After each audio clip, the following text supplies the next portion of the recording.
शुरुआत होती है उस शहर से, पटना, बिहार की राजधानी। दिन में चहल पहल से भरा हुआ, लेकिन रात होते ही कुछ इलाके ऐसे जहां अंधेरे की चुप्पी चीख जैसी लगती है। और उन्हीं इलाकों में एक इलाका है गांधी मैदान से कुछ किलोमीटर दूर। एक पुराना घर, बाहर से देखने पर आम मकान जैसा ही, लेकिन जितना ये बाहर से खामोश है, अंदर से उतना ही जिंदा। हाँ, जिंदा, क्योंकि वहां अब भी कुछ सांसें चलती हैं जो इंसानी नहीं। कहते हैं साल 1993 में इस घर को एक सरकारी अधिकारी ने किराए पर लिया था। उसकी पत्नी, 2 बच्चे और एक बूढ़ी माँ। सबने नए घर में कदम रखा तो शुरुआत के कुछ दिन बिल्कुल ठीक थे, लेकिन फिर कुछ ऐसा होने लगा जिसे ना कोई समझ पाया और ना ही कभी कोई सबूत मिला। रात को दरवाजे खुद ब खुद खुलने लगते, बत्ती जलती बुझती, और फिर शुरू हुई वो सिसकियां जो ठीक रात के 2:47 पर सुनाई देती। पहली बार घर की पत्नी ने सुनी। लगा पड़ोस में कोई रो रहा है, लेकिन खिड़की से झांकने पर कुछ नहीं दिखा। अगली रात फिर वही वक्त और वही सिसकी, इस बार कुछ ज्यादा करीब से, जैसे किसी ने कान के पास आकर रोया हो। और जब उसने पलटकर देखा तो सामने कोई नहीं था। धीरे धीरे बच्चों ने शिकायत की कि कोई उनके खिलौनों से खेलता है जब वे सो रहे होते हैं। एक दिन छोटा बेटा रोता हुआ कमरे से भागा, कह रहा था कि दीदी ने मुझे मारा, लेकिन घर में कोई दीदी थी ही नहीं। इसी दौरान बूढ़ी माँ की तबीयत बिगड़ने लगी। डॉक्टरों ने कहा सब ठीक है, लेकिन वो हमेशा कुछ बड़बड़ाती रहती। एक ही बात, उसे बाहर मत निकलने देना। वो लौट आई है, उसे भूख लगी है।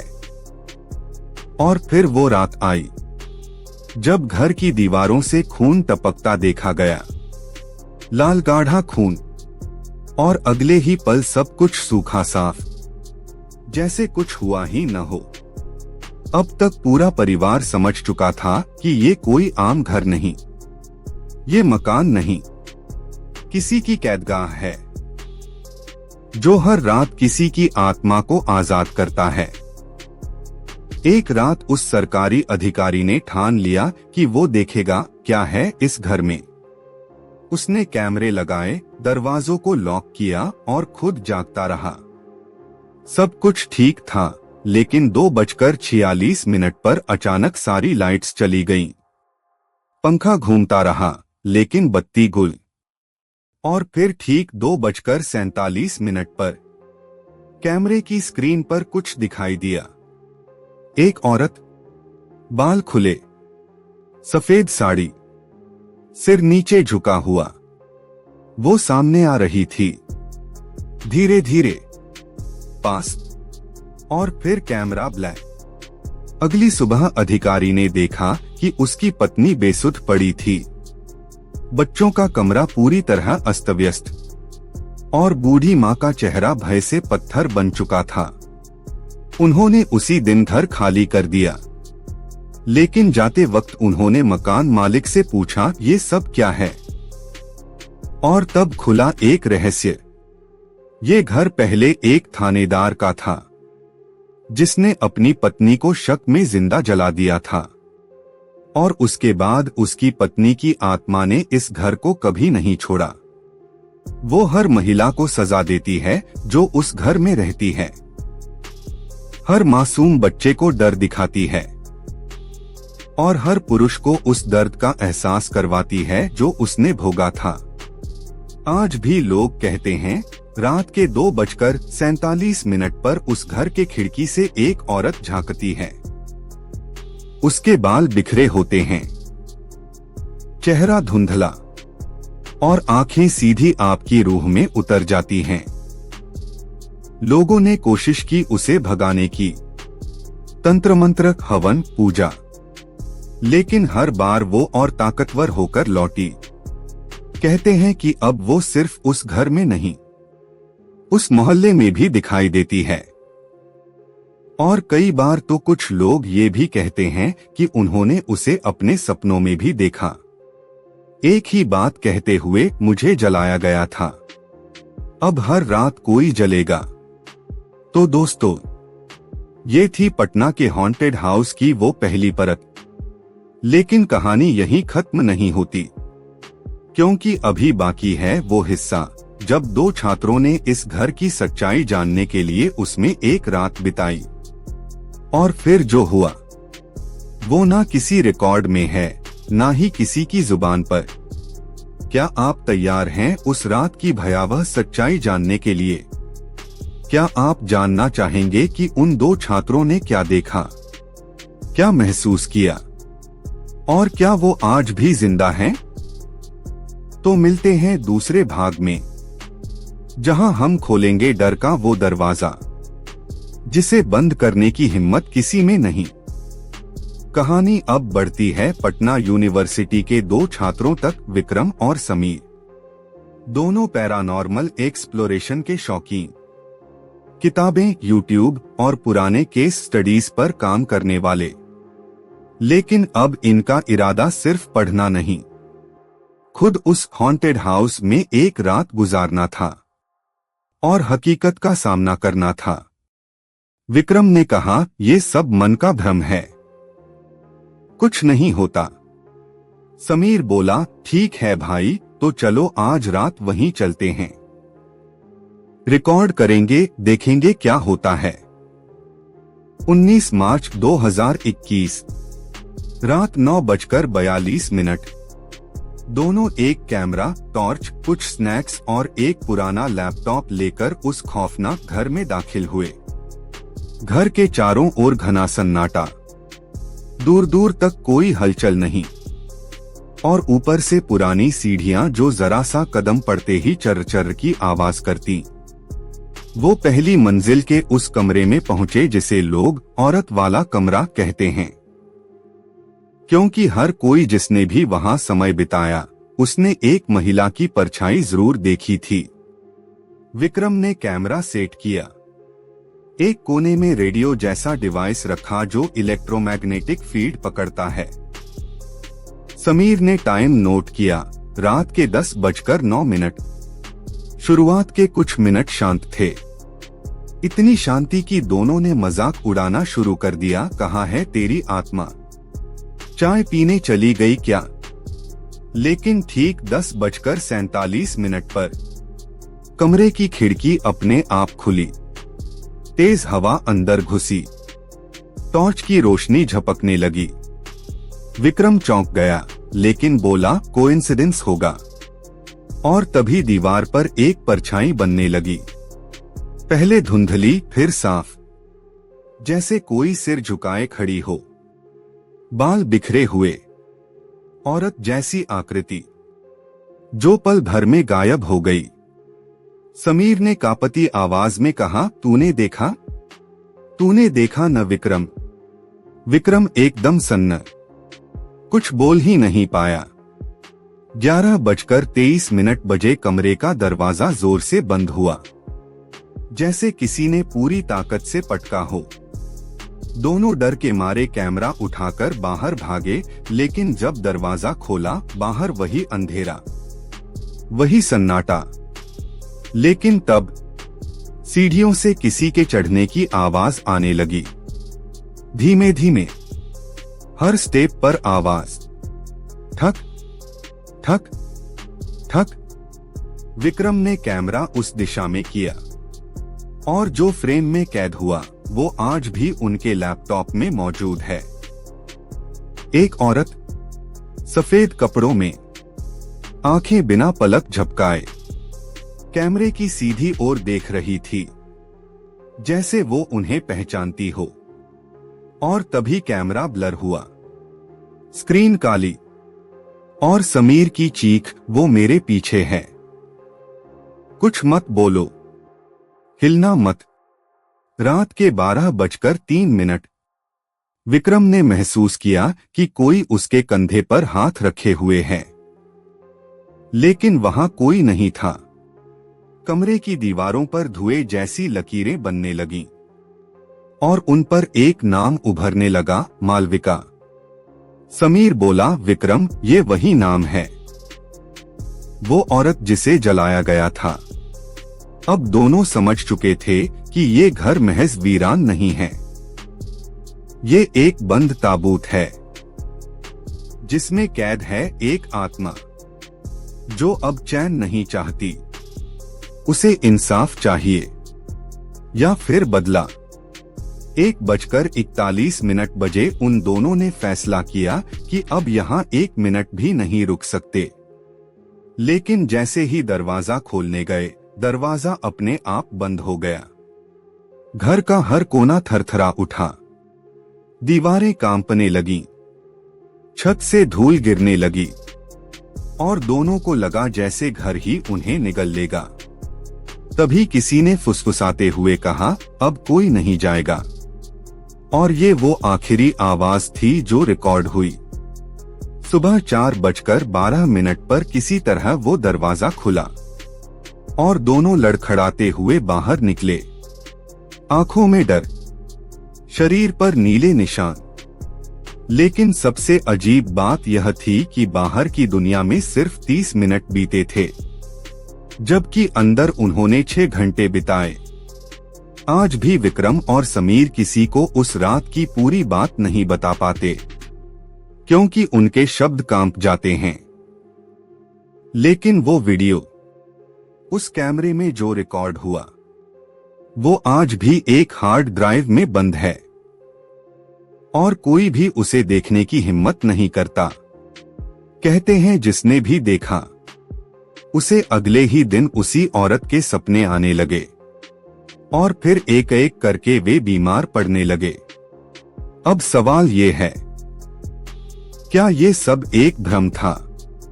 क्या घर में समय का गणित भी बदल जाता है? या फिर वो आत्मा आज भी किसी नए विक्रम और समीर का इंतजार कर रही है? क्या आप जानना चाहते हैं कि वो हार्ड ड्राइव कहाँ है?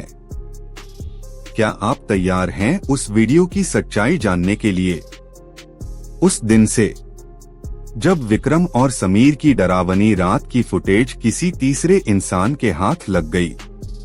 पटना के ही एक डॉक्यूमेंट्री मेकर थे नवीन मिश्रा। पैरानॉर्मल विषयों पर रिसर्च करते थे।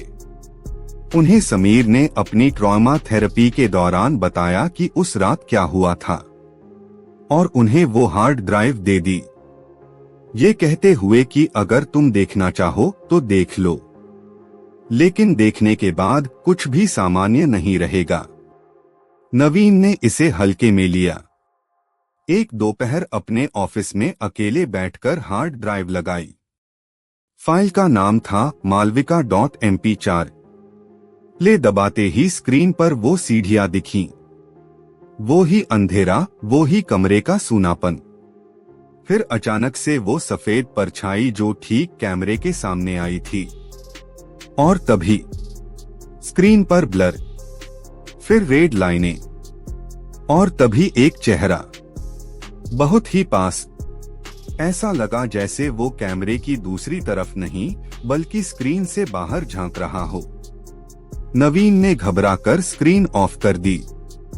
लेकिन कुछ तो बदल गया था।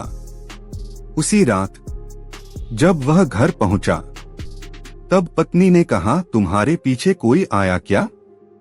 नवीन चौंका, क्यों? जब तुम गाड़ी से उतरे मैंने खिड़की से देखा। तुम्हारे पीछे एक औरत थी, सफेद साड़ी में, लेकिन फिर वो गायब हो गई। नवीन का दिल धड़कने लगा, लेकिन उसने खुद को संभाला। कोइंसिडेंस होगा। रात के 2 बज रहे थे। सोने गया, लेकिन जैसे ही बत्ती बुझाई, अचानक दरवाजे की कुंडी अपने आप खड़कने लगी। टिक टिक टिक, और फिर धीरे धीरे खुल गया दरवाजा। बाहर कुछ नहीं था, लेकिन फर्श पर गीले पैर के निशान थे, ताजे, ताजे।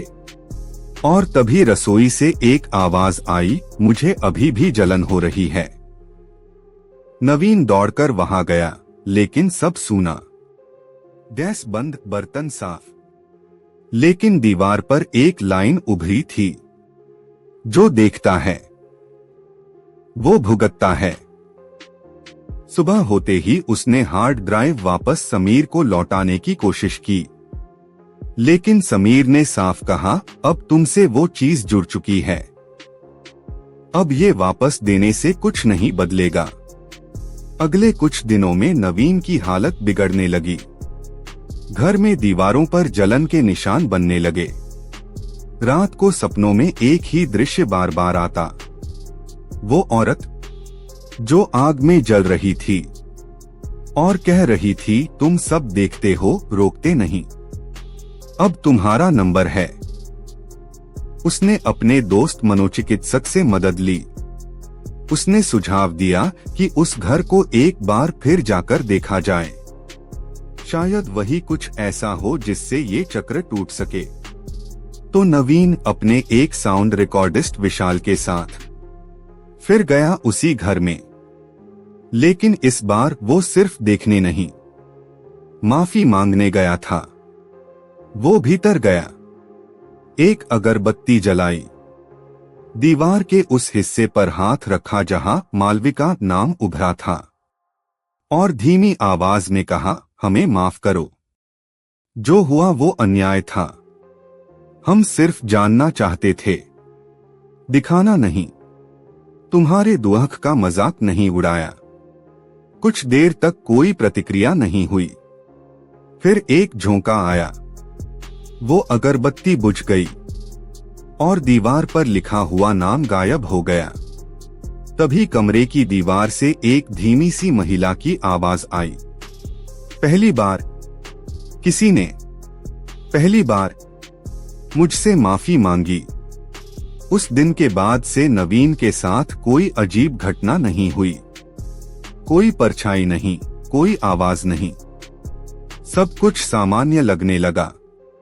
लेकिन जब उन्होंने वो फुटेज दोबारा चलाया, तो आखिर में एक लाइन और जुड़ गई थी, अब भी एक अधूरा काम बाकी है। और इसके बाद उस हार्ड ड्राइव की फाइल ही गायब हो गई। कोई टेक्निकल लॉजिक नहीं मिला, कोई फॉर्मेटिंग नहीं, बस जैसे वो फाइल कभी थी ही नहीं। लेकिन नवीन जानता था, मालविका की आत्मा सिर्फ माफ नहीं हुई है, वो अब भी न्याय की तलाश में है। शायद शांत है, लेकिन पूरी तरह मुक्त नहीं। और फिर आया एक नया मोड़। किसी ने उस घर को फिर से किराए पर ले लिया। एक नया परिवार, एक नवविवाहित जोड़ा।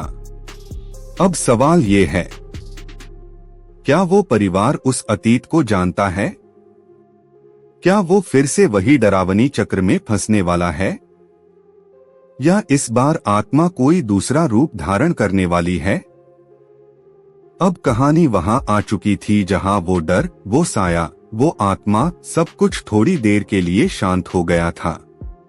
लेकिन वो कहते हैं ना, भूत तब तक नहीं जाता जब तक कोई नया दरवाजा न खुले। उस खौफनाक घर में जो सालों से बंद पड़ा था, जहां आत्माओं की दहशत ने हर दरवाजा थर्राया था, उसी में अब एक नया परिवार रहने आया। नाम था अर्जुन सिंह और उनकी पत्नी रचना। नए शादीशुदा, भोले, इस शहर में नौकरी के लिए आए थे। मकान किराए पर सस्ता मिल रहा था। थोड़ी सी मरम्मत के बाद सब ठीक लग रहा था। मालिक ने कुछ नहीं बताया और उन्होंने कुछ पूछा भी नहीं। पहले 2 दिन सब सामान्य रहे। रचना ने दीवारों पर पेंट किया, पूजा की। अर्जुन ऑफिस जाता, रात को लौटता। लेकिन तीसरी रात से सब बदलने लगा। रचना को लगता जैसे कोई उसे देख रहा है, बार बार, खासकर उस पुराने कमरे की ओर से जो हमेशा थोड़ा ठंडा रहता था। रात को नींद खुलती तो खिड़की खुद ब खुद खुली मिलती। हवा का कोई झोंका नहीं, लेकिन पर्दे लहरा रहे होते। एक रात अर्जुन ने देखा कि रचना नींद में उठी और सीधे उसी कमरे में चली गई। बिना कुछ बोले अर्जुन पीछे पीछे गया। देखा रचना दीवार पर कुछ लिख रही थी। मुझे जला दिया गया था। उसने रचना को हिलाया, क्या कर रही हो?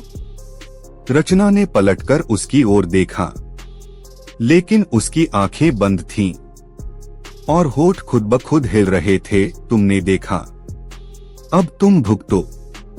अर्जुन ने रचना को उठाकर बेड पर लिटाया, लेकिन अगले दिन रचना को कुछ याद नहीं था। अब अर्जुन ने रिसर्च शुरू की, पड़ोसियों से बात की, इंटरनेट खंगाला और फिर सामने आई वो कहानी जो हमने पिछले 3 हिस्सों में सुनी।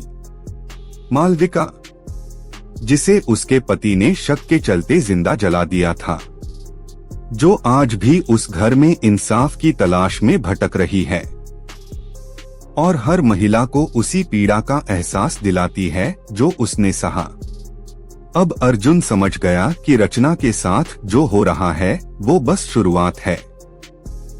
एक रात उन्होंने घर छोड़ने का फैसला किया, लेकिन ठीक उस रात रचना फिर उसी कमरे में चली गई और इस बार दीवार पर सिर्फ एक शब्द लिखा था, समाप्त। अर्जुन दौड़कर गया, लेकिन कमरा अंदर से बंद था।